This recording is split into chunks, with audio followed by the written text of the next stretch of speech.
ॐ सहनावतु सहनौ भुनक्तु सह वीर्यं करवावहै तेजस्विनावधीतमस्तु मा विद्विषावहै।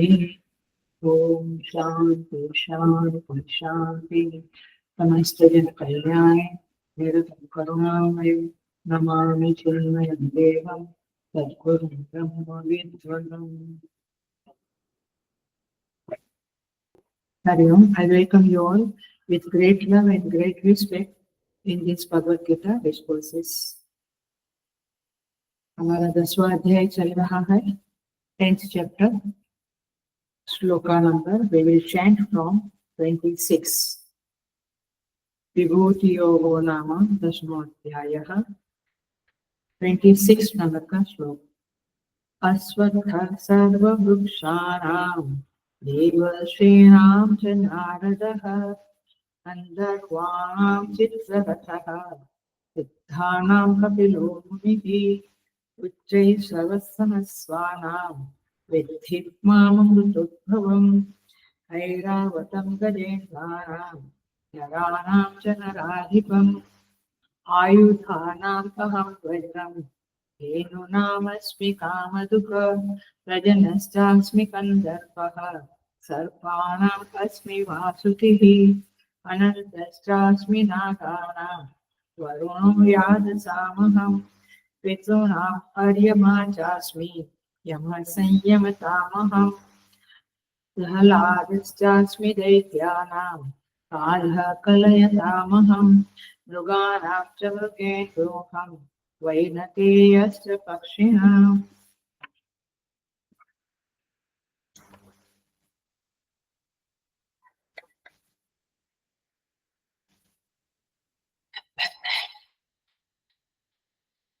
सो भगवान श्री कृष्ण यहाँ पे विभूतियां बता रहे हैं, अपनी अनंत विभूतियां है, बट ये 72 जो बता रहे हैं वो थोड़ी स्पेशल है करके भगवान उसका उच्चारण कर रहे हैं। तो हमने 28 नंबर का श्लोक देखा था।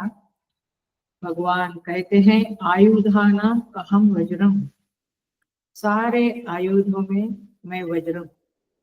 धेनूनाम अस्मि कामधुक, गायों में मैं कामधुक गाय हूँ, वहां मेरा स्मरण करो।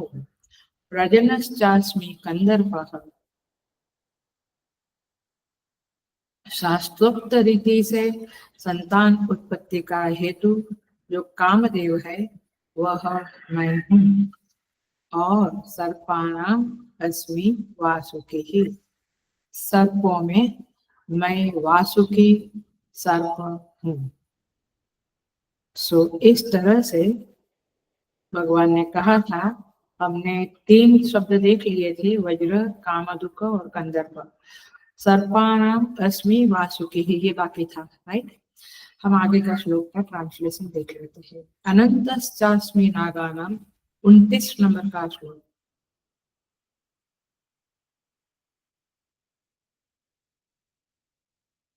उनतीस नंबर का श्लोक। अनंतः च अस्मि नागानां, नागों में मैं अनंत हूँ, यानी अनंत नाम का जो नाग है वह मैं हूँ, ऐसा भगवान कहते हैं। अर्थात जब उनका स्मरण होवे तो मेरा भी स्मरण करो, मेरा आभास उसमें देखो, मेरी झांकी उसमें देखो। वरुणो यादसाम, यादसाम माने जलचर, जलचरों का अधिपति। यादस यादसाम, यादसाम। वरुणः, वरुण देवता मैं। देखिए पंचमहाभूत आकाश जल वायु अग्नि पृथ्वी, यहाँ पे जल देवता को भगवान ने अपना स्वरूप बताया, अपनी विभूति बताया। पितॄणाम अर्यमा च अस्मि, और पितरों में अर्यमा नामक पितर मैं हूँ, ऐसा भगवान कहते हैं। संयता मतलब कि एक पितृलोक है, जैसे देवलोक है वैसे पितृलोक है। जो अच्छे कर्म करने वाले हमारे पूर्वज है वे उस पितर लोक में रहते हैं। और बाद में उनका जन्म होता है। ये बड़ी रहस्यात्मक घटनाएं हैं। हम एक स्पेशल क्लास लेकर, वो जो हमने बोला है कि हम एक गूगल मीट लेंगे, तभी समझाएंगे कि कैसे पितर लोग वहाँ रहते हैं, कब वे लोग वापस पृथ्वी पे आते हैं, ये सारी बातें तब करेंगे। संयमता यम अहम अस्मि। शासन, संयमता माने शासन करने वालों में मैं यमराज हूँ, ऐसा भगवान कहते हैं। तो इस तरह से यहाँ पे 4 माने वासुकी, 1 और नाग माने अनंत, वरुण, अर्यमा, ये सब विभूतियों के बारे में, और यम, ये सब विभूतियों के बारे में हम आज देखने जा रहे हैं। हम पहले पिछले क्लास का जो रह गया है वासुकी, तो हम देखेंगे।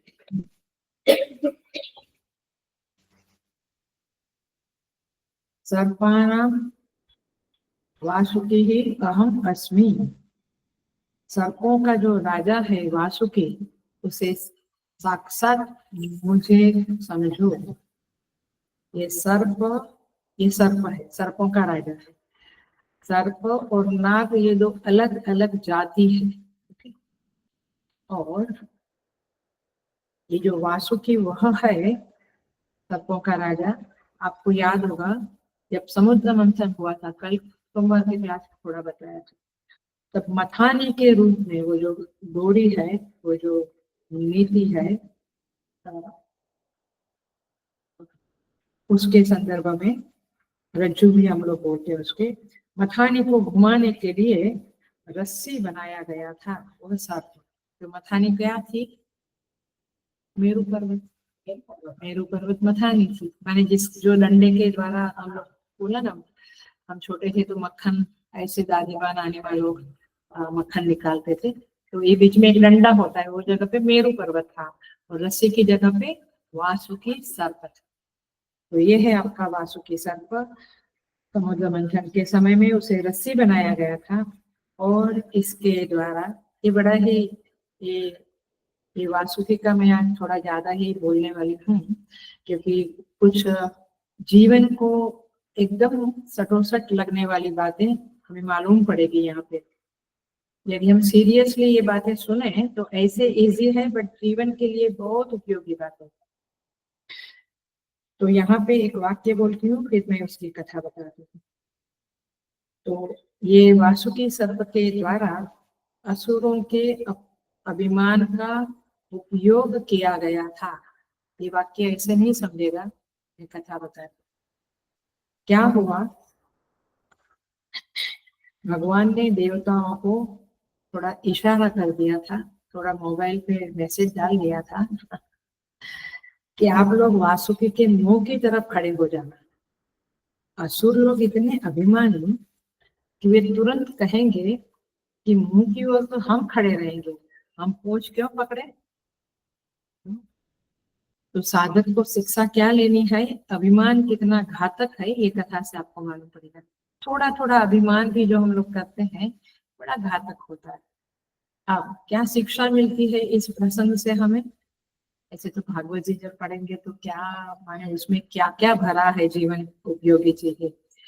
तो अभिमान के कारण असुरों ने कहा कि पूंछ तो सर्प का हीन अवयव होता है, उत्तम अवयव तो सिर है, पीछे का नीचे का अवयव हीन होता है, उत्तम अवयव तो सिर है। तो हम कायर थोड़े हैं कि सिर पकड़ने में डरेंगे। तो देवताओं के साथ लड़ पड़े, आर्ग्यूमेंट होने लगी। थोड़ी देर तक तो देवताओं ने झूठ मूठ की बहस की, और फिर भगवान के कहने पर काम पूरा करना है तो लड़ाई झगड़ा बंद करो, भगवान ने कह दिया, और देवता चुपचाप पूंछ की ओर चले गए। अब श्रीमद् भागवत में लिखा है कि वासुकी को लाकर मेरू पर्वत को लपेटना पड़ता है ना, वो डोरी रस्सी, उन्हें कष्ट न हो इसलिए भगवान वासुकी में निद्रा बनकर बैठ गए। या निद्रा सर्वभूतेषु या देवी सर्वभूतानां निद्रा रूपेण संस्थिता नमस्तस्यै नमस्तस्यै नमस्तस्यै नमो नमः।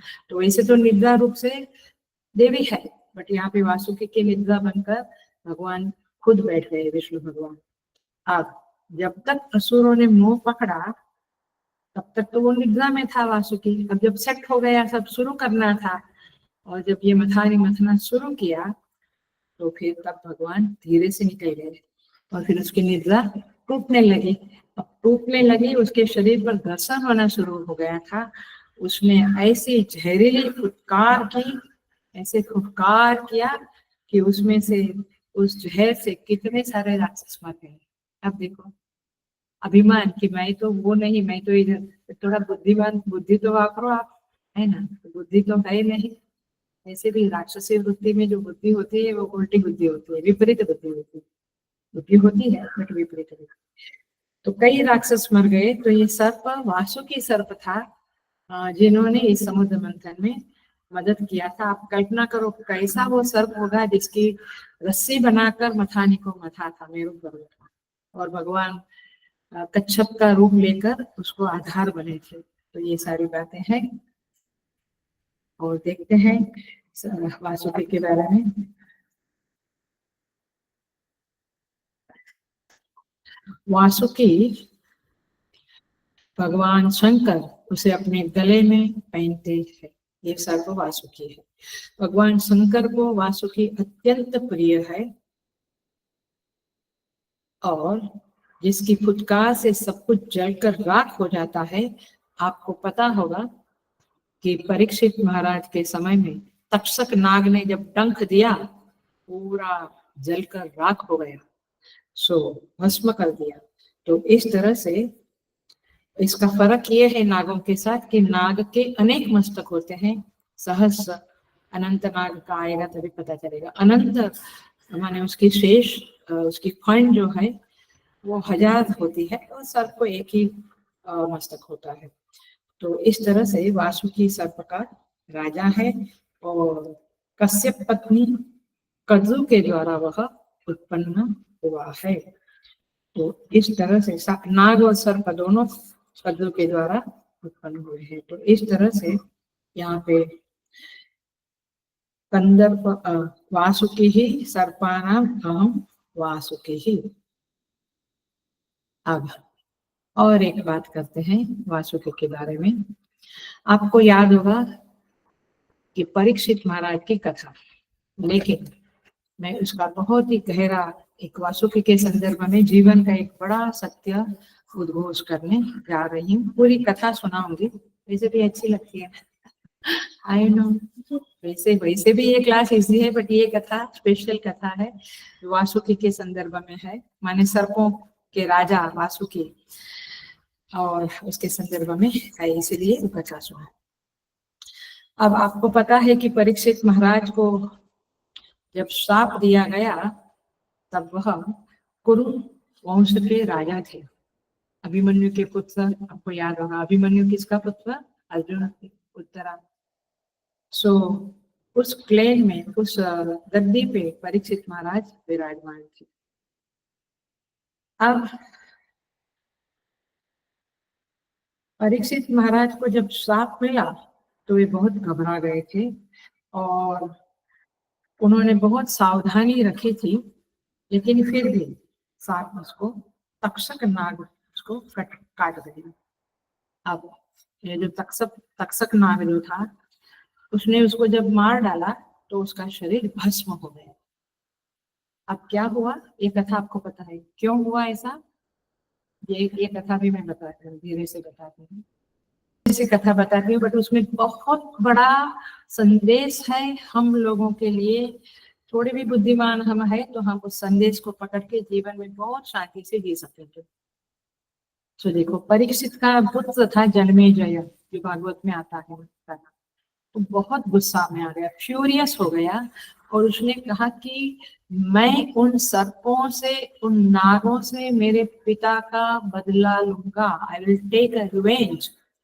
और उन्होंने ब्राह्मणों को बुलाया, सभा बुलाई, चर्चा हुई, बड़ी मसलतें हुई, और फिर उन्होंने ऐसा डिसाइड किया कि एक सर्प सत्र करेंगे, और उस सेक्रीफाइसल रिचुअल जो करेंगे उसमें हम इस तरह से करेंगे कि कुछ मंत्रोच्चार करेंगे। हजारों ऋषियों को बुलाया था, बहुत बड़ा सत्र किया था, और उसमें हस्तिनापुर के उसमें, और फिर उसमें ब्राह्मण लोग मंत्रोच्चार इस तरह के मंत्रोच्चार करते थे कि उस मंत्रों से सारे सर्प नाग सब अट्रैक्ट होने लगे और उस हवन कुंड में पड़ने लगे।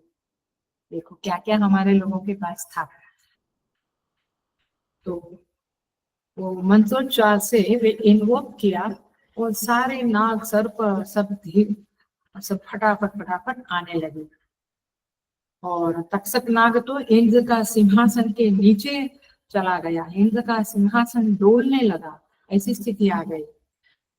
और पूरी हवा धूम से और सर्पों के स्केलेटन से भर गई, जैसे कि रोस्ट करते हैं, जैसे बटाटा रोस्ट करते हैं ना हम, ऐसे वे सब रोस्ट होने लगे हवन कुंड में।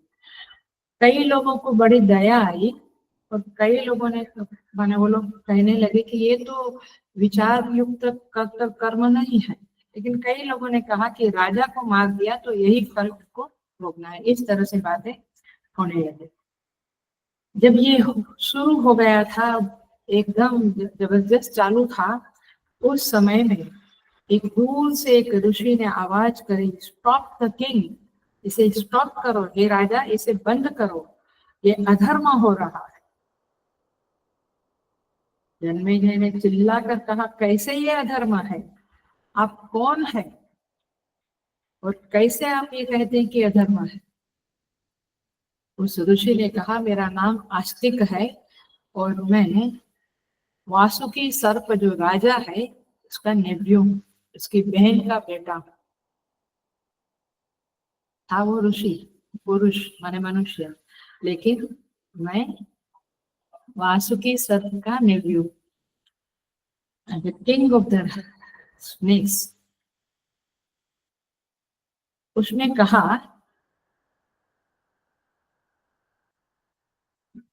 बराबर है, आप ऐसा कहोगे ही कि ये बंद करो, क्योंकि आपके ही जाति वाले सब जल रहे हैं ना, तो आप तो ऐसा कहेंगे ही।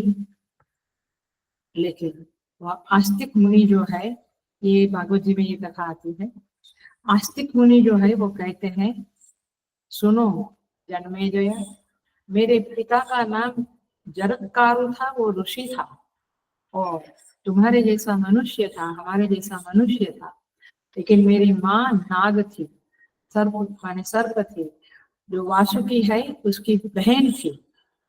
वासुकी का संदर्भ आया इसलिए ये कथा, बट ये कथा में बहुत कुछ समझ रही। तो इसीलिए, और तुम्हारा एनिमी तो यही तक्षक वासुकी ये लोग ही है।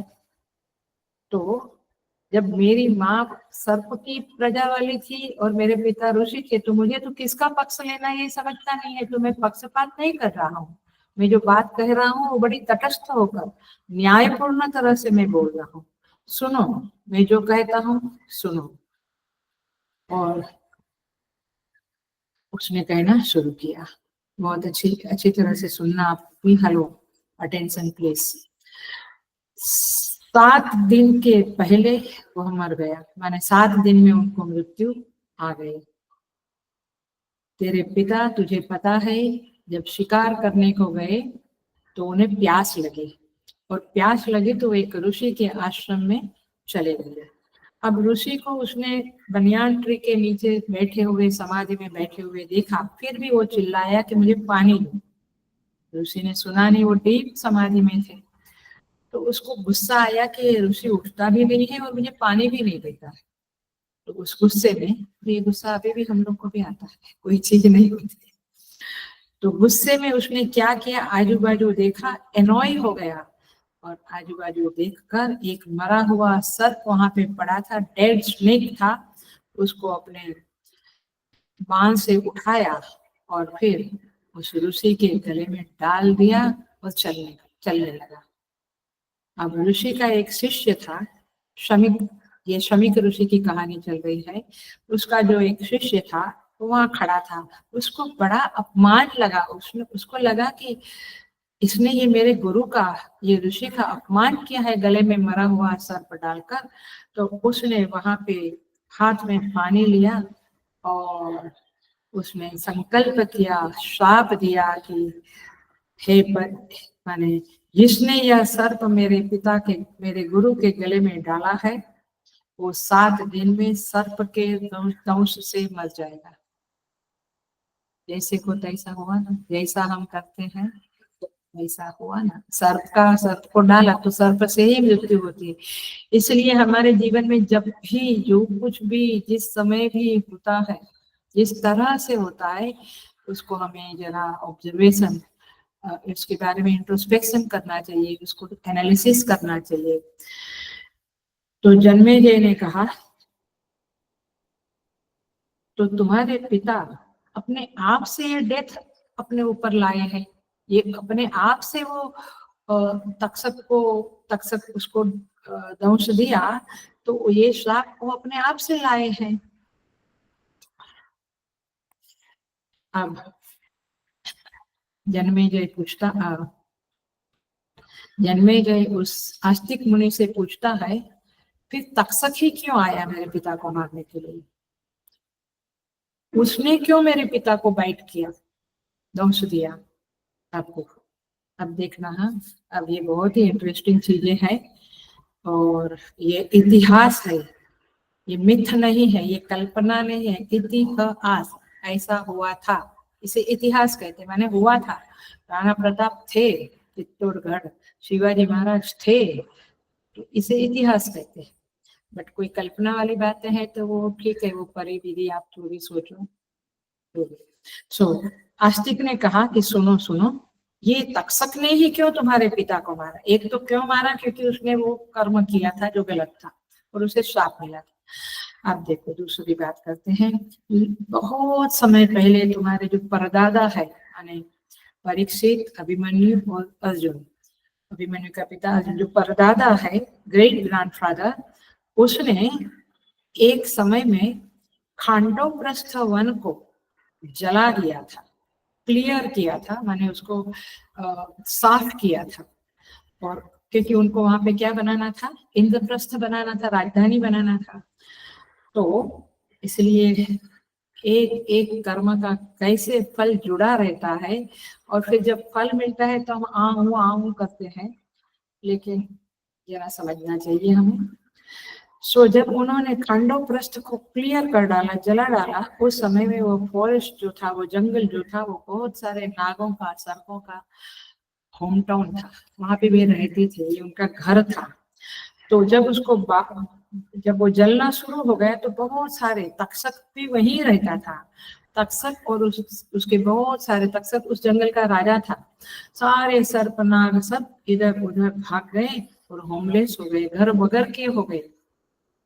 देखिए आजकल के समय में तो क्या क्या हो रहा है, घर बगर के कर रहे हैं, क्या क्या अत्याचार। आप सोचिए क्या कर्म के फल होंगे, नोबडी थिंक्स अबाउट इट।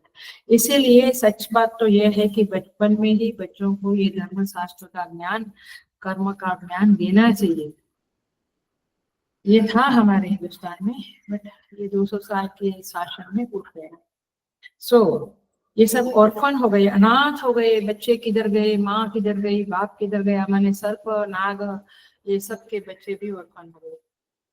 हाँ, उस समय में अपनी प्रजा थी ना, तो तक्षक ने वाव लिया, माने प्रतिज्ञा की कि मैं आइधर अर्जुन को, नहीं तो उसकी जो परंपरा में जो कोई भी है, उसका पुत्र, नहीं तो उसका पुत्र, नहीं तो उसका, मैं उसको मार कर रहूंगा। जो भी राजा बनेगा उसका पुत्र, उसको मार कर रहूंगा, मैंने आई विल किल हिम, मैं उसको मार डालूंगा। तो इस तरह से ये उसका व्रत था, प्रतिज्ञा थी। तो इसीलिए वो रिवेंज लेने के लिए वो तड़प रहा था। अब सुनो जन्मेजय, अब पुनः ये सारे नाग और सर्प को तुम जला रहे हो। उस समय वो जले थे, उसका तो वो बदला लेगा ही लेगा, शायद तू मरेगा या और तेरे आगे का वंश या कोई भी। लेकिन अब तू जब वापस उसको जला रहा है तो सोचो कि वापस तुम्हारे वंश का क्या हालत हो। सो इस तरह से अब वैरत्व बढ़ेगा और बदले लिए जाएंगे, और तुम्हारे एंसेस्टर भी वही किया तो भी वही कर रहा है। इसीलिए तुम सुनो, ये यज्ञ को बंद करो और तुम शांति से अपने वंश को बचाओ और अपने को भी रक्षण करो, नहीं तो तुमको ही मारेगा वो। उसको मारा तो अब तुमको थोड़ा छोड़ेगा। तो बट उसको परीक्षित को इसलिए मारा था कि उसकी प्रजा को जंगल में जला दिया था। कई लोग, कई सर्वदेव गए, कई भाग गए। तो ये जो अर्जुन के हाथ से हुआ था, तो आस्तिक का जो प्रश्न था, मैंने बात थी, उसके ऊपर जन्मेजय थोड़ा शांत हो गए, तो विचार करने लगे। और फिर उसने कहा कि ये जो मैं कर रहा हूँ वो तो जस्टिस के लिए कर रहा हूँ। चलो, अर्जुन ने जो जंगल जलाया वो अपने स्वार्थ के लिए, इंद्रप्रस्थ बसाना था इसके लिए, बट मैं तो जस्टिस के, न्याय के लिए, मेरे पिता का बदले के लिए कर रहा हूँ। तो आस्तिक ने शांति से कहा, तक्षक जो है वो अपनी जस्टिस के लिए पिताजी को मारा, तेरे परीक्षित को मारा, और तुम नाग को, सर्पों को अपने न्याय के लिए मार रहा है। अभी तुम जिस सर्पों को, नागों को मार रहे हो, उसके जो ऑर्फन बच्चे हैं, अनाथ, वो फिर न्याय के लिए तुमको मारेंगे। और न्याय तो वो भी कर चाहेंगे ना, जैसे तक्षक ने न्याय चाहा, ऐसे तुम न्याय चाहते हो, तो उसके बच्चे भी, ये जो मर रहे हैं उसके बच्चे भी न्याय चाहेंगे। तो इस तरह से कहाँ पे वास्तव में न्याय कहाँ है? ये अनएंडिंग परंपरा, चेन को कहीं ना कहीं कोई वाइज मैन को स्टॉप करना पड़ेगा। इसलिए इस रिवेंज को तुम अभी यहाँ पे स्टॉप कर दो। और तुम कैसे कह सकते हो कि मैं सच हूं और वे रॉन्ग है, क्योंकि वे भी कहेंगे कि हम सच है, जन्मेजय रॉन्ग था। तो इस तरह से ये परंपरा चलती रहती है हमारे जीवन में भी। मैं यहाँ पे कहना चाहूंगी, हमारे जीवन में भी ऐसा होता रहता है, लेकिन ये बदले की आग कभी शांत नहीं होती। किसी एक को, क्षमावीर व्यक्ति को क्षमा करके इस चैन को स्टॉप करना चाहिए, मन से ही क्षमा कर देना चाहिए। और ये जो कुछ न कुछ हम बोलते हैं जिसमें हमारा बिगाड़ा, कुछ न कुछ तरह से हम उसका नुकसान करना चाहते हैं, या उसका नुकसान होता है तो हम खुश होते हैं, ये सब घिनौनी वृत्तियां हैं। इसे हमें छोड़ देना चाहिए, समझ लेना चाहिए। तो आस्तिक ने कहा कि वो जो युद्ध था, मैंने जब उसमें जन्मेजय ने पूछा कि तो क्या पांडवों ने धर्म के लिए युद्ध नहीं किया था? वो तो धर्म युद्ध था। आस्तिक ने कहा कि युद्ध वो धर्म था, but it was not about the justice. वहां पे पांडव न्याय नहीं चाहते थे, वे गद्दी पे बैठना नहीं चाहते थे, वे धर्म युद्ध करना चाहते थे कि जो कौरव माने दुर्योधन की तरफ से जो अधर्म हो रहा था, द्रौपदी का वस्त्रहरण इत्यादि बहुत सारे अधर्म हो रहे थे, जब वे एकांत में थे, अज्ञातवास में थे, तभी भी उनको कपट से मारा जा रहा था, वगैरह वगैरह। तो वो अधर्म के कारण वो ये धर्म युद्ध था, और वो न्याय की कोई मांग नहीं थी कि हमें गद्दी दो, ऐसा। तो इसलिए विजडम यही होगा कि तुम इस यज्ञ को बंद करो। धर्म कभी भी किसी को हराने के लिए धर्म नहीं होता है, माने उसके अधर्म का नाश होवे, इसीलिए संभवामि युगे युगे भगवान कहते हैं। तो अधर्म के नाश के लिए युद्ध होता है। तो कहने का तात्पर्य ये है, माने उसको हराना ये इंटेंशन नहीं था, अधर्म का नाश हुए, धर्म का स्थापन हुए, इसके लिए ये धर्म युद्ध जो हुआ पांडव कौरव के बीच में वो था।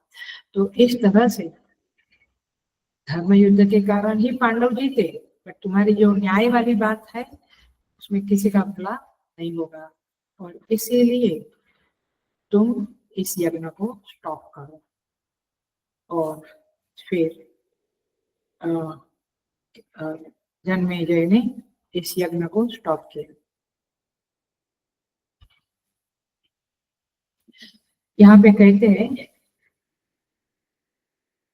धर्म के संदर्भ में माने जा, जन्मेजय को ये आस्तिक मुनि कहते हैं कि धर्म क्या है वो सुनना है तो तुम कृष्ण और अर्जुन का संवाद सुनो जो गीता के रूप में प्रख्यात है। सो इस तरह से यहाँ पे सारी बातें होती है और उसके बाद ये अपना स्टॉप होता है। हमें सीखना क्या है, हमें समझना क्या है, क्योंकि वासुकी की बहन के बेटे ने ये सर्प सत्व को रुकवाया और इंद्र का सिंहासन भी डोल रहा था, वो स्थिर हुआ और अनंत सर्पों का जो नाश होना था वो रुक गया। सो सीखना यही है कि हर कर्म का मानसिक, वाचिक, कायिक, शारीरिक, हर कर्म का फल जैसे कर्म हुआ हमें चिपक जाता है और वो कर्म का कब फल मिलेगा, किस रूप में मिलेगा हम नहीं जानते हैं और हमें न्याय और धर्म के बारे में भी कुछ नहीं पता है माय डियर, कुछ नहीं समझते हैं। बहुत बार हम कहते हैं ये जस्टिस है इसलिए मैं कह रहा हूँ I am justifying my action. तुझे क्या पता कि तेरी एक्शन को तू जस्टिफाई कर रहा है वो सही है या गलत है। हम कई बार कहते हैं कि ये धर्मयुक्त बात है, धर्मयुक्त है कि मैं उसको डांटूं या मैं उसका ये नुकसान करूं, ऐसा नहीं। अर्जुन वगैरह पांडवों ने जो युद्ध किया तो नुकसान के लिए नहीं किया, धर्म के स्थापन के लिए किया। सो ये बड़ी गहरी गहरी कर्मणा गहनो कर्मणा गति ही। तो इस तरह से गीता में ही कहते हैं कि कर्म की गति बड़ी न्यारी है, तो समझना बड़ा मुश्किल है और इसीलिए धर्म न्याय ये सब समझना है तो हमें पुराण पढ़ने चाहिए, इतिहास पढ़ने चाहिए और महाभारत अवश्य पढ़ना चाहिए और इस तरह से हम इन बातों की सूक्ष्मता को, गहराई को, उसकी सटलनेस को समझेंगे। तो इस तरह से सर्पाणाम अस्मि वासुके ही। बढ़िया, हम आगे बढ़े। कर्म का कैसा कैसा फल देखो, तक्षक ने इसीलिए काटा, उसको काटने के लिए भगवान ने निमित्त इसीलिए बनाया। भगवान तो पता नहीं बहुत जबरदस्त, उसका कंप्यूटर, उसका सॉफ्टवेयर बड़ा जबरदस्त है, क्योंकि उसने संकल्प लिया था उस समय में। कब? अर्जुन के समय में। तो सर्पों का तो आयुष्य लंबा होता है, तो वो उसके ही द्वारा पूरा करने के लिए और उसको जो अन्याय हुआ था वास्तव में, उसको जो उसके मन में जो ये आया था कि उसने जो प्रतिज्ञा की थी वो पूरी करने के लिए भगवान ने ये परीक्षित को काटने का, दंश देने का काम तक्षक से कराया। और परीक्षित को दंश क्यों मिला, माने निमित्त तक्षक बना, और दंश क्यों मिला क्योंकि उसने एक अधर्म युक्त कार्य किया था। एक समाधि में लीन मुनि के गले में मरा हुआ सर्प डाला था। उसको पता नहीं था कि उसका एक शिष्य वहां पे सूर्य को अर्घ्य दे रहा है और वो देख रहा है कि मेरे गुरु को ये क्या कर रहा है। उसने वहां पे श्राप दे दिया और वो श्राप दिया, उसके बाद की भी कहानी है, गुरु ने डांटा है, बहुत सारी कहानी में कहानियां है, लेकिन हम बहुत नहीं जाएंगे। हम आगे बढ़ते हैं। अनंत चास्मी नागानाम। अनंत माने शेषनाग, जिसे लक्ष्मण भी कहते हैं, इसके सहस्र मस्तक है और भगवान उसके वहां पे सैया बनाकर उसके ऊपर विष्णु भगवान लेटे रहते हैं। ये पिक्चर, ये चित्र हम लोग देखते हैं। और लेकिन एक बात है जो हमें नहीं पता होगा, उसके सहस्र मस्तक है, उस सहस्र मुख से सतत भगवान का नाम का स्मरण करता है, तब जाके लक्ष्मण जी छाया की तरह राम जी और सीता जी के साथ रहे, क्योंकि वे कंटिन्यूअस भगवान का स्मरण करते हैं और उनको शैया बनाकर विष्णु भगवान सोते हैं। और उस अनंत में बने शेषनाग में ऐसी शक्ति है जो संपूर्ण पृथ्वी का भार अपने ऊपर, अपने से एक सिर के ऊपर उठाता है और वो भी पृथ्वी उसको फूल के समान हल्की लगती है। तो इस तरह से वो बहुत शक्तिमान है और लक्ष्मण जी शेषनाग का अवतार है और क्षीर सागर में ये शेषनाग अनंत रहते हैं और नागों के वे राजा है। प्रलय काल में सारी सृष्टि उस क्षीर सागर में लीन होती है। तो जिसके फण पर धरती टिकी है उस अनंत नाग को भगवान अपना स्वरूप बताते। वासुकी क्या था? सर्प था। अनंत क्या है? नाग जाति है, याद रखना। अब क्यों ये दोनों में क्या फर्क है तो सुनो। जल में विचरण करने वाले को नाग कहते हैं, जल के अंदर, और स्थल भूमि पे जो विचरण करता है उसको सर्प कहते हैं। आया ख्याल में? तो आपको ये कथा भी पता होगा, श्रीमद् भागवत जी में आती है। कालीय नाग के फन के ऊपर भगवान श्री कृष्ण ने डांस किया था, नृत्य किया था, याद है? क्यों? क्योंकि कथा करेंगे हम आगे, बट अब इतना ही देखना है कि कालीय नाग को बाद में भगवान ने दमन किया उसका, और उसको पाताल में भेज दिया था। जब वो शेष नाग के माने जब वो कालीय नाग के ऊपर चढ़ गए थे, तब उसकी पत्नियां जो थी उन्होंने आकर भगवान की स्तुति की थी। श्रीमद् भागवत में ये स्तुति भी बहुत प्यारी है, और हमारे संतों ने भी हरे भागवत की सारी स्तुतियों के ऊपर हमारे सारे संतों ने बहुत कुछ भजन वगैरह लिखे। वेरी फेमस भजन है गुजराती में, वेरी फेमस, रोज रेडियो पे आता था हम छोटे थे तब। नरसिंह मेहता का भजन है, जल कमल जल छांडी जाने बाड़ा, स्वामी अमारो जाग से तने मार से, मने बाड़ हत्या लाग से।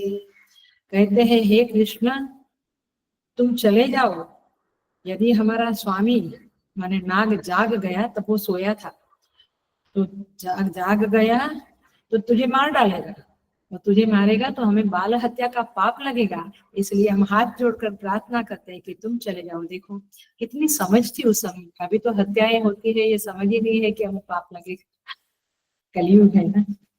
एनीवे, अब ये नाग जो है जाति, ये सर्प से ज्यादा जहरीले होते हैं। Naag is more dangerous, more poisonous than sarp. तो ये है सर्प और नाग। सर्प को फैन माने एक मस्तक होता है, फैन नहीं होता है, बट नाग को बहुत सारे फैन होते हैं। माने हम देखते हैं ना नाग का जो चित्र, फैन होते हैं। शेष नाग ये नागों के राजा है, भगवान के अनन्य भक्त है, और उन्हीं का अवतार द्वापर युग में कृष्ण बलराम के रूप में, बलराम जी अनंत शेष नाग के अवतार है, ऐसा कहा जाता है। तो वे अवतार लेके बलराम जी को शेषनाग का अवतार कहते हैं, तो उन्होंने अवतार लिया था।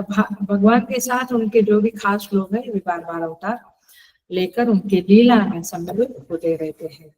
तो इस तरह से अनंत नाग माने नागा नाम अनंत अस्मि।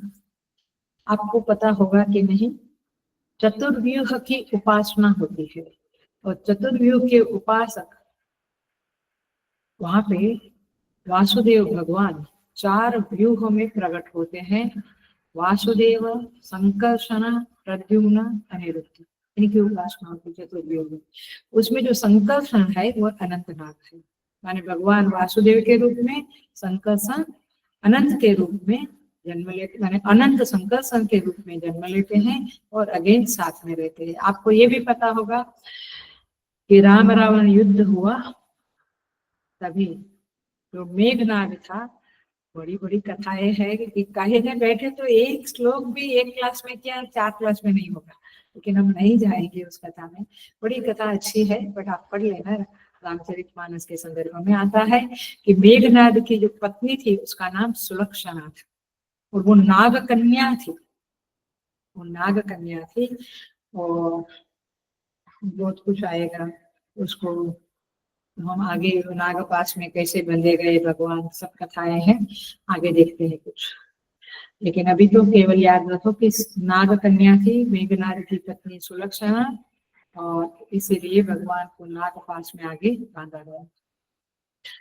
सो अनंतश्चास्मि नागानां वरुणो यादसाम। अनंत जो होता है नाग, ये अग्नि वर्ण का होता है, और वासुकी सर्प जो है वो पीले वर्ण का होता है, माने सांप में थोड़ा येलोइश होता है, नाग में अग्नि वर्ण होता है, लाल। तो इस तरह से उनका समझ है। विष्णु के नित्य पार्षदों में भी अनंत नाग है, जो नित्य पार्षद माने उनके क्या बोलेंगे उसके परमानेंट, उनके गण लोग, पार्षद लोग। सो इस तरह से वह अनंतश्चास्मि नागानां वरुणो यादसाम। यादसाम शब्द का अर्थ होता है, यादसाम माने, यादस शब्द का अर्थ है जल देवता और जल संबंधी जंतु, इन सबको यादस कहते हैं। और यादसाम माने जल देवता, जल देवता में वरुण। तो यादस माने जल के अंदर जो जल जंतु है और सारे जो जल देवता है उसमें ये वरुण राजा है, जल का, जल देवताओं का राजा है। सो अधिपति है, लेकिन वह भगवान का बड़ा भक्त है।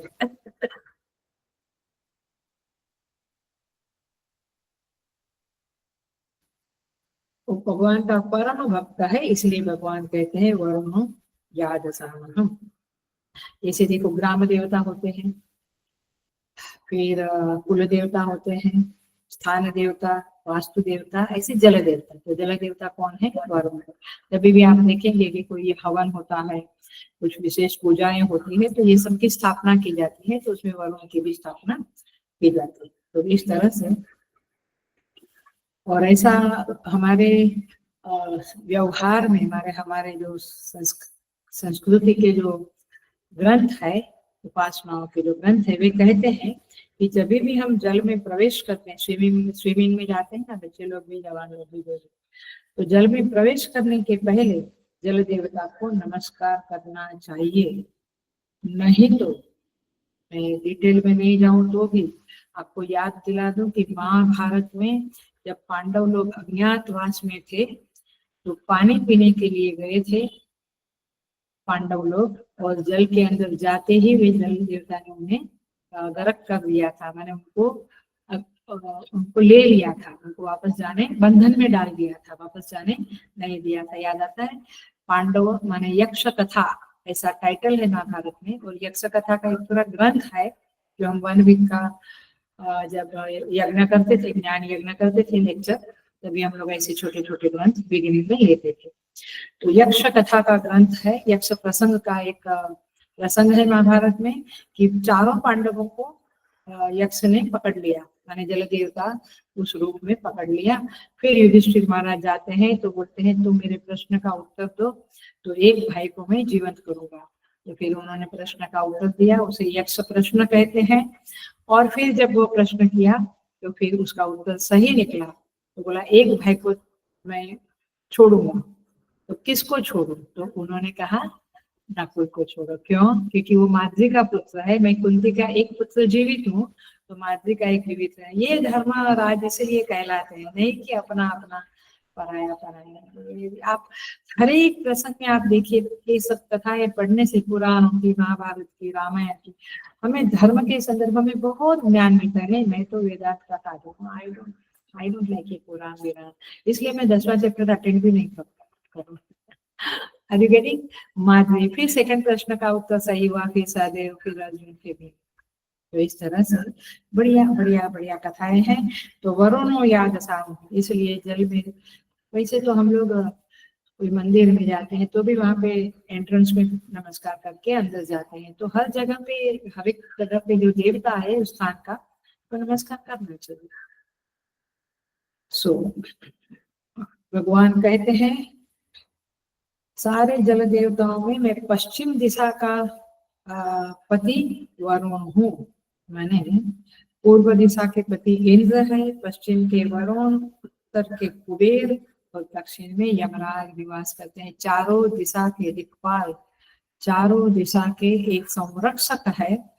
और इसीलिए हम लोग जब पूजा करते हैं तो हम देवी देवता को भी नमस्कार करते हैं और 10 दिशाओं को याद करके उसे प्रणाम करते हैं, माने उसके अधिपति देवता को प्रणाम करते हैं।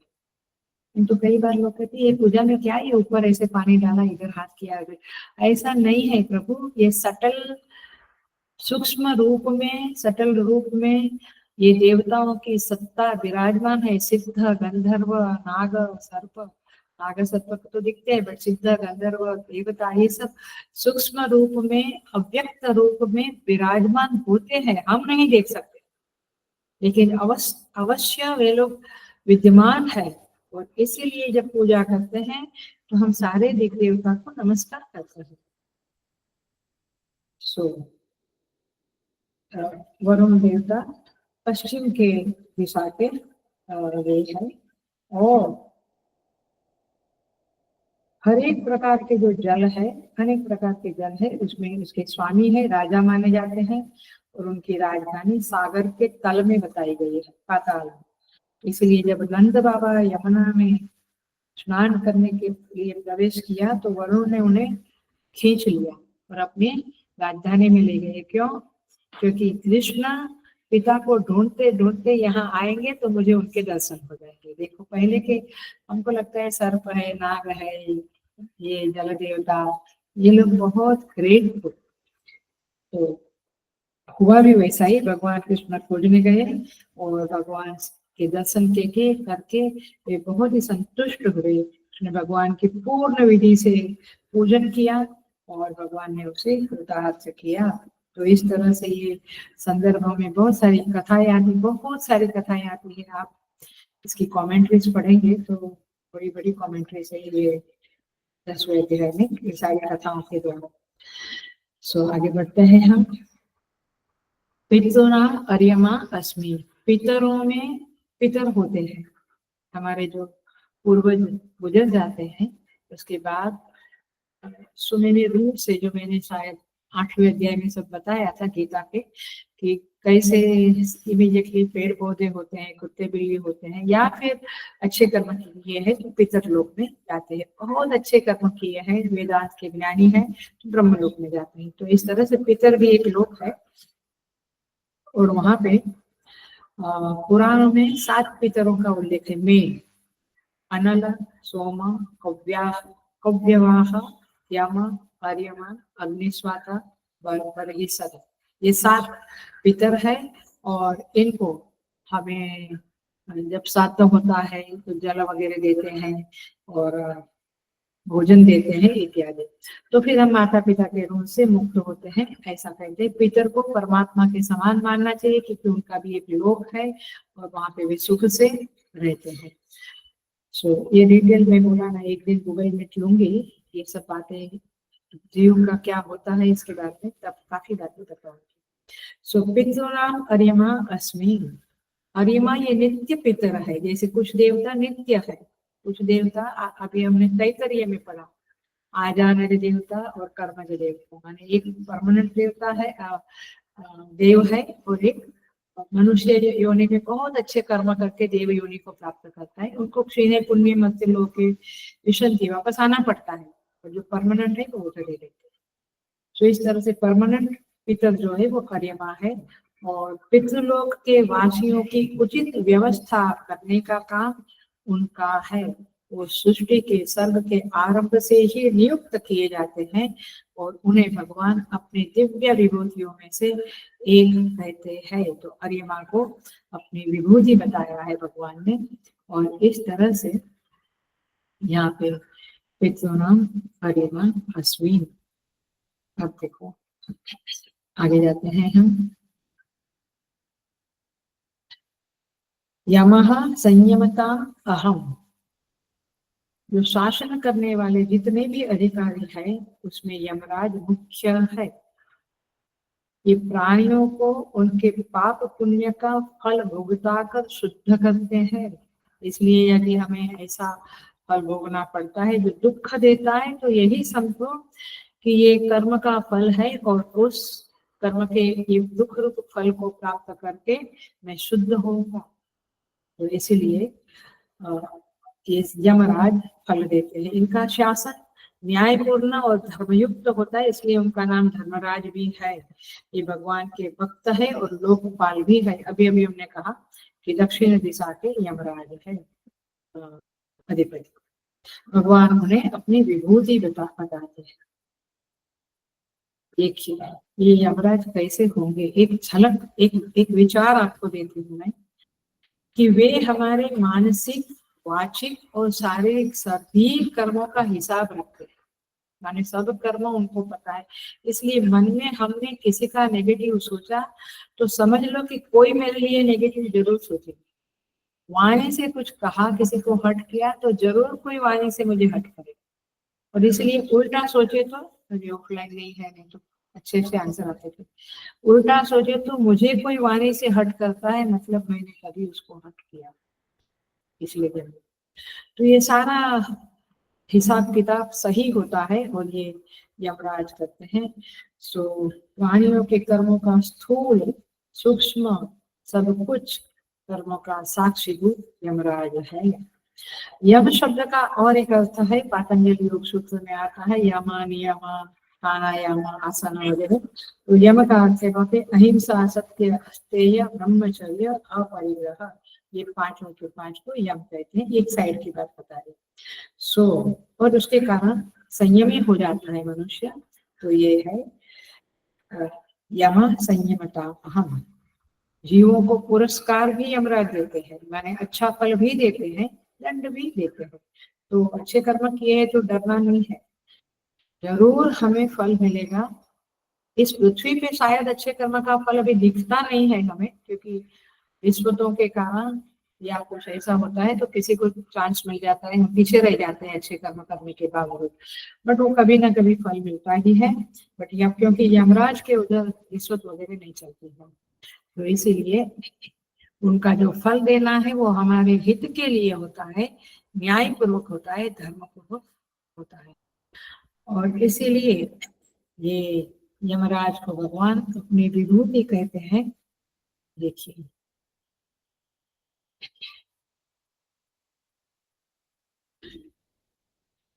जब मनुष्य का शरीर छूटता है तब उसे यमराज सौम्य मूर्ति में दिखते हैं और पापियों को विकराल भयानक हाथ में कालदंड उठाए हुए रूप में यमराज दर्शन देते हैं, दिखलाई देते हैं।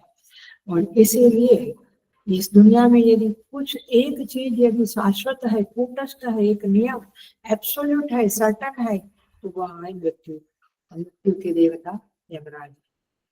तो इसलिए यम संयमताम अहम। अभी जरा सा देख लेते हैं यमराज का जन्म कैसे पता है। कश्यप और अदिति, अदिति ये हमको पता है, कश्यप और अदिति की जोड़ी। अदिति देवताओं की माता है, अदिति दैत्यों की माता। तो कश्यप और अदिति से सूर्य का जन्म हुआ। अब जब सूर्य बड़े बड़े हुए तो शादी करना था, तो विश्वकर्मा की जो कन्या संज्ञा नाम की कन्या थी उसके साथ सूर्य का विवाह हुआ। और फिर संज्ञा और सूर्य के द्वारा उन्हें एक कन्या और दो पुत्र हुए। कन्या क्या हुई? यमुना। और पुत्र कौन हुआ? यम और शातदेव। ये दो पुत्र हुए। तो यमराज किसके पुत्र है? सूर्य देव के संज्ञा के द्वारा उत्पन्न हुए पुत्र है। और फिर जब संज्ञा रूठ कर चली गई, या कहते हैं उसको ताप सहन नहीं हुआ और चली गई, फिर उसकी बहन छाया को भेजा सूर्य के पास। उस छाया से सूर्य को एक पुत्र हुआ, वो कौन है? शनिदेव। तो इस तरह से ये सारी कथाएं हैं और ये कथाओं से बहुत कुछ समझने को मिलता है। सो इस तरह भूत वर्गों को धर्म का फल प्रदान कर अनुग्रह निग्रह करने वाले इस यमराज को संयमन करने वालों में एक है, श्रेष्ठ है, ऐसा कहते हैं। भगवान कहते हैं उनमें मेरा विशेष प्रकाश है, वो मेरी विशेष विभूति है। इसलिए आप उनको उनमें मेरा रूप देखते। कठोपनिषद में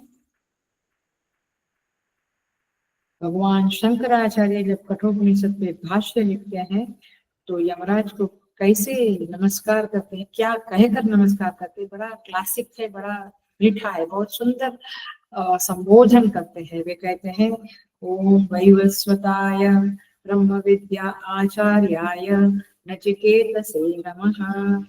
माने ब्रह्म विद्या के आचार्य है यमराज, और वैवस्वत माने विवस्वान सूर्य के पुत्र है, और नचिकेत के आचार्य के रूप में हम उन्हें नमस्कार करते हैं।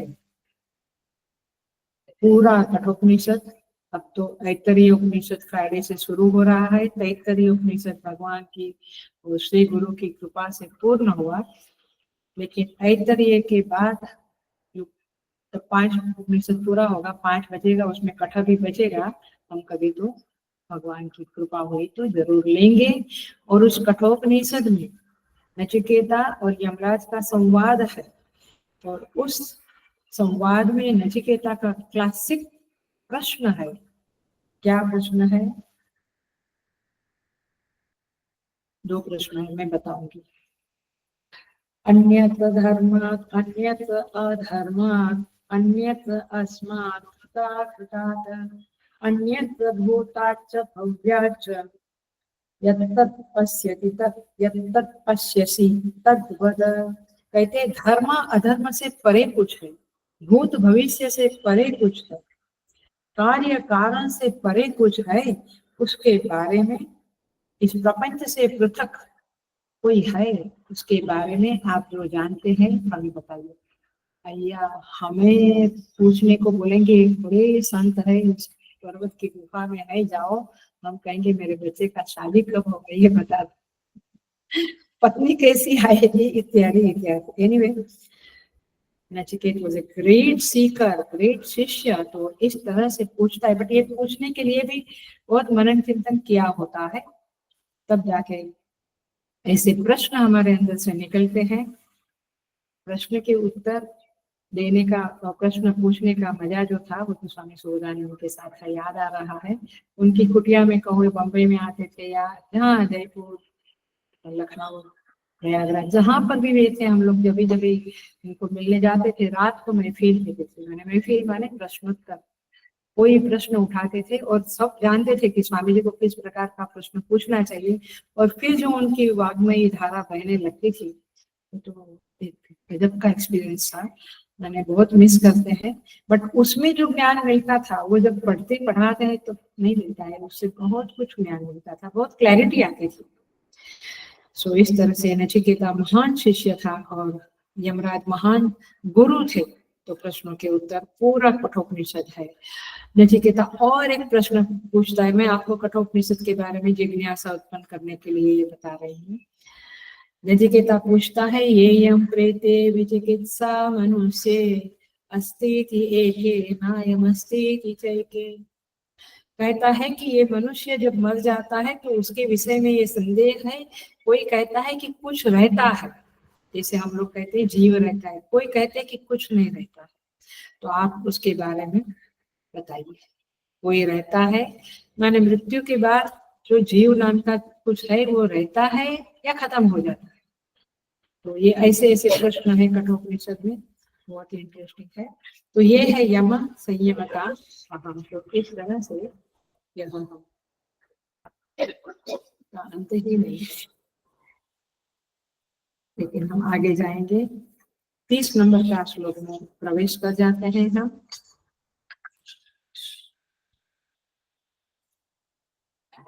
कहते हैं प्रहलाद चास्मी दैत्यानां, दैत्यों में मैं प्रहलाद हूँ, और कालह कलयता महम, गणना करने वालों में मैं समय हूँ। मृगाणाम जो मृगेंद्र, पशुओं में मैं सिंह व्याघ्र हूँ अथवा सिंह, और वही न तेयश्च पक्षियां, पक्षियों में मैं गरुड़। 4 हुआ, जितना होगा उतना, जितना होगा उतना करते हैं। भगवान कहते हैं प्रहलाद अस्मि दैत्यान, प्रहलाद जी के बारे में कौन नहीं जानता है, उनका नाम लेना भी बहुत पवित्र है। दैत्य वंश में जो मेरी सर्वोत्तम विभूति है वह प्रहलाद है, और वह प्रहलाद के रूप में मुझे आपको याद करना चाहिए। हिरण्यकश्यप के सबसे छोटे पुत्र थे, इनकी माँ का नाम कयाधु था, और कथा आपको पता है। कयाधु जब प्रेग्नेंट थी, प्रहलाद जब उनके गर्भ में थे, तो उस समय हिरण्यकश्यप को कुछ युद्ध का आह्वान आया, वो युद्ध करने चला गया, और इंद्र कयाधु का हरण करके उसे आकाश मार्ग से स्वर्ग में ले जाने लगा। उस समय प्रहलाद जी गर्भ में थे। नारद जी को ये अनुचित कार्य लगा, उन्होंने इंद्र से कयाधु को छुड़ाया, और जब तक हिरण्यकश्यप न लौटे तब तक अपने आश्रम में रखा ताकि उसकी रक्षा हो। और उसी आश्रम में प्रहलाद जी का जन्म हुआ। और चूंकि आश्रम एटमॉस्फियर था तो वहां पे शुभ संस्कारों की जागृति हुई और भक्ति उनके कान कान में बस गई। तो इस तरह से परम भक्तों में से भगवान के जो परम भक्त लोग हैं उसमें एक प्रहलाद जी है। प्रहलाद ये शब्द जो है यही बहुत जबरदस्त है, क्योंकि प्रकर्षेण आह्लाद, प्रकृष्ट रूप से पूर्णतया दूसरों को आह्लाद आनंद देने वाले जो है वो प्रहलाद है। पता है ना, हमने सुना है सारे राक्षस के बच्चों को इकट्ठा करके अच्छा सा उनको सत्संग कराते थे, आनंदित करते थे। तो ये है प्रहलाद। प्रहलाद जी के बारे में और एक बात सुनी, दीति जो है, मैंने चलो पहले से ही कहे थोड़ा सा। मरीचि का पुत्र कश्यप था। जब ब्रह्मा जी के जो पहले पुत्र हुए उसमें मरीचि का पुत्र मरीचि थे और उसका पुत्र कश्यप था। अब कश्यप के साथ दक्ष प्रजापति ने अपनी जो 13 कन्या थी उसका विवाह कराया। अदिति, दीति, धनु, काला, दनायु, सिंहिका, क्रोधा, राधा, विश्व, विनता, कद्रु, कपिला, मुनि।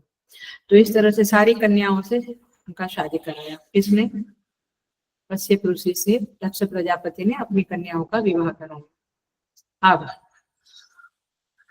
जो अदिति है उससे देवता लोग उत्पन्न हुए। दिति से दैत्य, माने हम जरा सा अपनी पूर्वज की, अपनी पीढ़ी के बारे में हम बात कर रहे हैं कि हम कहाँ से आए। तो सारा लोग, इसलिए पूजा में आपको गोत्र याद है तो कौन सा गोत्र? कश्यप गोत्र, क्योंकि कश्यप से ही सारी प्रजा, इस सृष्टि में जो भी प्रजा है तो कश्यप से उत्पन्न हुई, इसलिए बात कहना जरूरी है। तो अदिति से देवता हुए, दिति से दैत्य हुए, मनु से मानव हुए, धनु से दानव हुए, सिंहिका से सिंह, व्याघ्र इत्यादि पशु हुए, विनता से गरुड़ हुआ, कद्रु से सर्प और नाग हुआ, अभी भी बताया।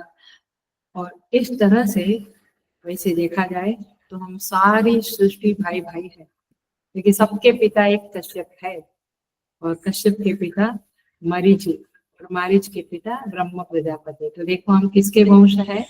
तो इस तरह से ये बातें समझनी होती है, नहीं तो ऐसे ही हम काटने के लिए तो हमेशा तैयार है, ऐसा थोड़ा है, ऐसा थोड़ा है, तो ये समझेंगे तो समझेगा कि वहीं से सारी जातियां प्रजातियां उत्पन्न हुई है। तो ये है प्रहलाद जो है वो नीति से उत्पन्न हुए थे, और दैत्यों में नीति से दैत्य उत्पन्न, उनमें तमस और रजस ज्यादा था, बट दैत्यराज प्रहलाद में वह नहीं था। हिरण्यकश्यप का पुत्र होने के बावजूद वो सात्विक थे, सद्गुणों से संपन्न थे और परमात्मा के अनन्य भक्त थे। अब देखो, दैत्यों का देवताओं से हमेशा का वैर है, देव दानव सदा युद्ध करते रहते, जन्म सिद्ध वैर है। लेकिन प्रहलाद जी का नाम देवता लोग भी बड़े सम्मान के साथ लेते हैं, उदार स्वर से लेते हैं। क्यों? क्योंकि प्रहलाद जी की दृष्टि में कोई शत्रु नहीं था, अजात शत्रु, और इसीलिए भगवान हमें अपनी विभूति कहते हैं।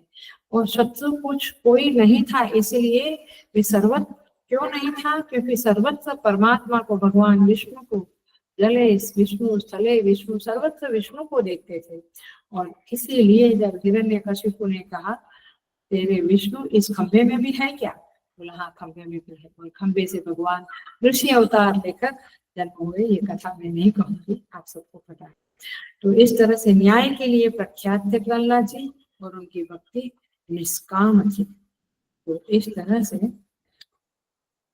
ये दीदी के जो दैत्य थे उस वंश में उनका जन्म हुआ था। और बहुत सारी बातें हैं वैसे तो।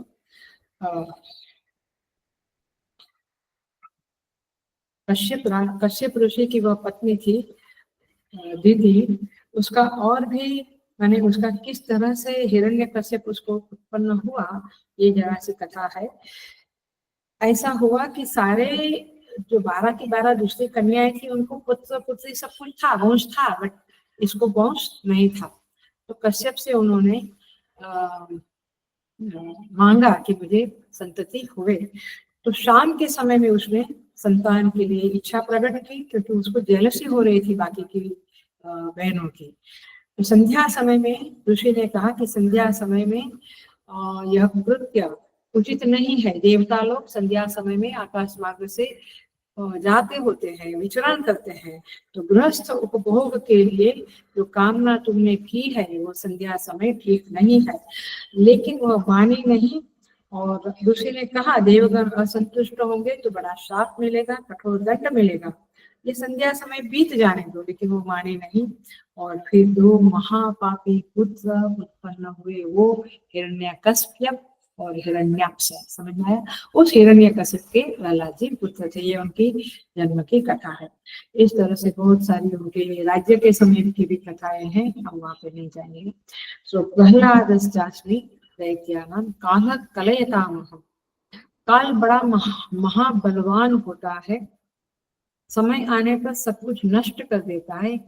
प्रत्येक प्राणी की आयु काल में बंधी हुई होती है। सूर्य, चंद्र, नक्षत्र सब कोई काल चक्र के अनुसार ही गति करते हैं, और एक क्षण कम एक क्षण ज्यादा नहीं होता है। इंसान को, मनुष्य को, प्राणी को जब मृत्यु होती है, परफेक्ट काल में उसकी मृत्यु होती है। और काल कलयतान माने गणनाओं में मैं काल हूँ, माने जो गणना होती है ना, लव, निमिष, घड़ी, पल, दिन, रात, पक्ष, मास, वर्ष, युग, ऐसे जो ज्योतिष शास्त्र में गणना है, उस सारे ये गणना, ये टुकड़े टुकड़े है गणना के, लेकिन ये काल की गणना है। तो जो अवयव है ये निमिष है, माने दिन, वर्ष, घंटा, मिनट, सेकंड, ऐसा हम कहते हैं ना, ये सब अवयव है। अवयवी कौन है? काल है, मैंने काल के ही ये सारे अंग है। तो इस तरह से इवन ज्योतिष शास्त्र का आधार भी काल की गणना ही माना गया है। तो काल कलयताम, उत्तरायण, दक्षिणायन, ये सब कुछ शुक्ल पक्ष, कृष्ण पक्ष, ये सब काल की गणना में आता है। और इस तरह से भगवान कहते हैं कि ये काल मैं हूँ। तो देखिए भगवान अपने को काल से भी संबंधित करते हैं। इसलिए समय गंवाना, समय को बर्बाद करना, ये भगवान का इग्नोर करने जैसी बात है। और इसीलिए हमें समय का सदुपयोग कर लेना चाहिए। और इस विभूति के संदर्भ में हमें सीख मिलती है, टीचिंग मिलती है, उपदेश मिलता है। क्योंकि गणना जो है वो काल में समाप्त हो जाती है। 1, 2, 3, जब 2 बोला तो 1 समाप्त हो, 1 की गणना। तो इस तरह से ये काल तत्व को समझना चाहिए। और ये काल सर्वव्यापी है, सदा रहने वाला है। इसीलिए इस काल के संदर्भ में भगवान ऐसा कहते हैं, थोड़ा सा कर लेते हैं। मृगा नाम च मृगेंद्र, पशुओं में मैं मृगेंद्र, अर्थात पशुओं का इंद्र। मृग माने पशु, मृगेंद्र माने पशुओं का राजा, इंद्र। भगवान भाष्यकार कहते हैं सिंहो व्याघ्रो वा, दोनों का नाम लेते हैं। माने सिंह अथवा शेर दोनों ही पशुओं का राजा कहा जाता है। आप देखो, पशुओं में मैं सिंह हूँ ऐसा समझे तो सिंह हमारा राष्ट्रीय पशु है। उसकी गंभीर और उत्कृष्ट गर्जना होती है, उसकी चाल बड़ी धीर उदात्त तरह की होती है, उसकी मुद्रा बड़ी दिलदार होती है, बादशाही ऐंठ होती है, भव्य सुंदर केशवाड़ी होती है, कुदरती अमीरी उसके अंदर दिखती है, आंखों में कारुण्य होता है। सिंह को देखो तो ये सब देखेगा। चेहरे पे दुनिया के प्रति बड़ी बेपरवाही दिखती है, ये डजंट केयर फॉर एनीथिंग, राजा है। और अपने ध्यान में जैसे मशगूल है ऐसे वो दिखता है। वन का ऐश्वर्य सभर राजा, ये प्रभु की पावन विभूति। ये सिंह को भगवान अपनी विभूति कहते हैं। हम लोग जंगल में देखने जाते हैं, जब यात्राओं में जाते हैं, तो अभी देखने जाए तो सिंह को भगवान की विभूति मानना है। वह पशुओं का राजा इसीलिए भी है कि शक्तिशाली है, बाकी सारे गुण तो बताए, शक्तिशाली है, सारे पशु उससे भयभीत रहते हैं, उसके शासन में रहते हैं।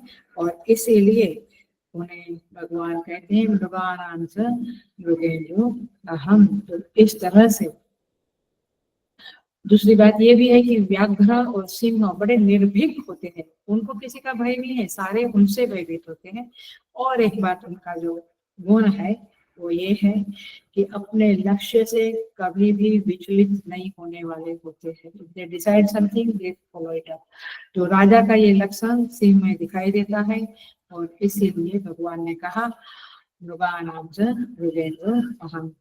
एक फिर से रह गया वैनतेयश्च पक्षिणां, पक्षियों में मैं गरुड़ हूँ। गरुड़ महात्मा की ये जो भगवान विष्णु का वाहन है उसकी कथा और उसका पूरा डिस्क्रिप्शन हम नेक्स्ट क्लास में करेंगे, अगले सोमवार को करेंगे। ओम पूर्णमद पूर्णमिदं पूर्णात् पूर्णमुदच्यते पूर्णस्य पूर्णमादाय पूर्णमेवावशिष्यते। ओम शांति शांति शांति। हरि ओम। श्री गुरुभ्यो नमः। हरि ओम।